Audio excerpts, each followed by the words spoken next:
So there's this A-B conversation I'm going to go ahead and see my way into. The 10 mic mic as a concealed carry.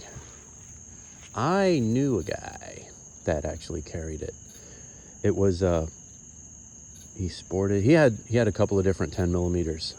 The guy seemed to know his stuff,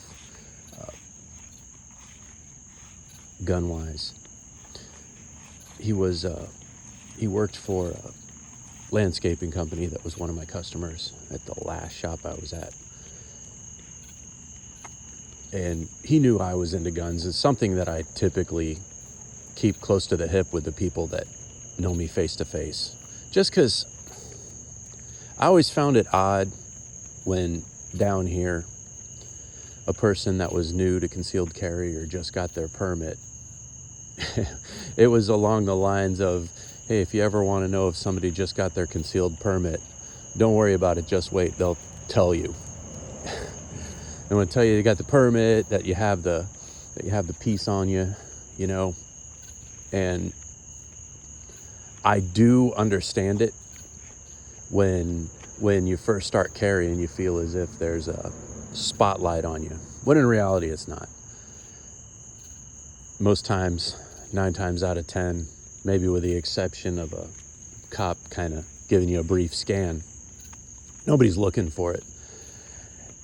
And I did some training on non-permissible environments and printing and all that other shit. And more or less these days, people are used to seeing bulges and angles on somebody's hip. People carry cell phones outside the waistband.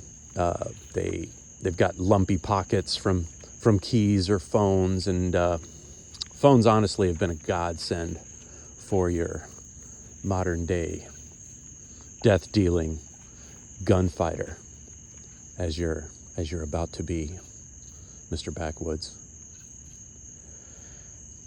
But back to the 10 millimeter and my old friend, who I haven't seen for quite some time, because he left the landscaping business that my friend owned to work for a different company. Best thing about him, he had the coolest sound effects when it came to shooting. Not like bam, bang, bang, or like we say, pew, pew. He would do like,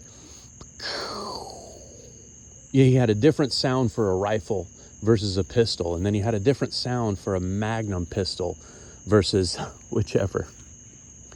But he had, the Glock he had, it was the subcompact, and forgive me for not knowing the name, and further forgive me if Glock isn't the direction you're going with that.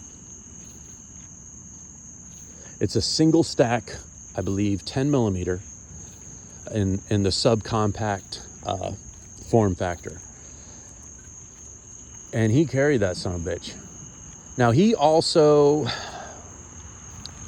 didn't run Underwood, and this may be something that you might consider or get into, and I don't know if you have, but there's options with 10 millimeter similar to, and this is going to sound strange because I don't think the 10 millimeter is on this level, but similar to, say, 500 Smith & Wesson.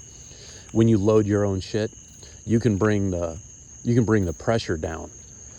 10 millimeter being a little different. I think it has to do with the powder that it's used, like Magnum Power, and then you got case fatigue and all that other shit. But he carried that sumbitch.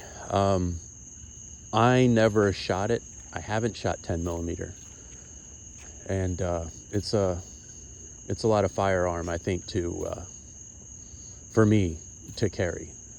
Frankly, 40 that I carry now in that 27 is a little much, and I'm strongly considering going back to the either the 26, at least a Gen 5 26, because I need the bigger grip frame, or if I'm willing to tolerate the smaller grip frame, maybe either the 48 or the 43X. And probably if I do a 43X, I'm kind of sorting this out in my mind as I'm talking, so more or less talking out of my ass. if I do the 43X, I may give appendix carry another try. Now that I'm thinking about it, I'm back to having the kind of body that would facilitate it. I don't know where those videos, I don't know where those fucking videos come from of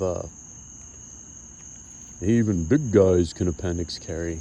Yeah, frankly, get the fuck out of it. It didn't work for me. I sit down for work, and frankly, the best holster for myself, not to make this about me, heaven forbid, right? Shoulder holster is probably good, other than the fact that I wear a fucking t-shirt for work. Anyway, being I carry the 40 Smith & Wesson, which is the, let's call it the 40 S&W, which everybody stands for short and weak, going back to the storied history of the 10 millimeter and FBI and how they were tuning down the 10 millimeter to make it the 40 pressures. I think it's good. I would advise, if you are, and this is another YouTuber, a somewhat famous YouTuber, historically and storiedly always tries to go back to the 10 millimeter subcompact. It always bites him back in the ass. He gets it, and he's a fucking wild man. You know, he runs those Underwood ultra penetrators and all this other shit. So imagine like a 10 millimeter over pressurized, but I digress. Point of what I'm trying to say is that he ends up selling the 10 millimeter every time, because that bitch just, I can only imagine, that bitch lights your fucking hand up. Similar to maybe if you've ever shot a 44 Magnum or some lighter weight 357 Magnums. The frame, I can't put it a different way, and maybe I'll get a video out of other people in the know, but the frame kind of does this ring to it. It's not like a push, but it's like a ring, like somebody smacking your hand with a ruler.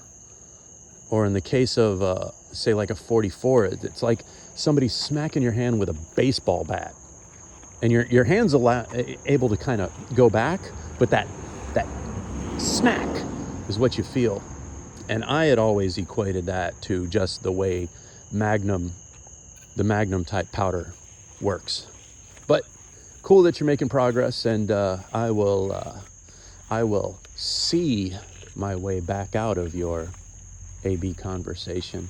And in closing, weird hunter rifle calibers. You know, my plans this year for, these fucking people have better things to do than be driving around while I'm making a video. Get going, you craptastic Dodge. It's a fucking Hemi at least. My plan A, is to rig up the 35 Remington, and I will get into the whys and what fors of that particular rifle. All right, guys. Y'all be good. I'll see you later.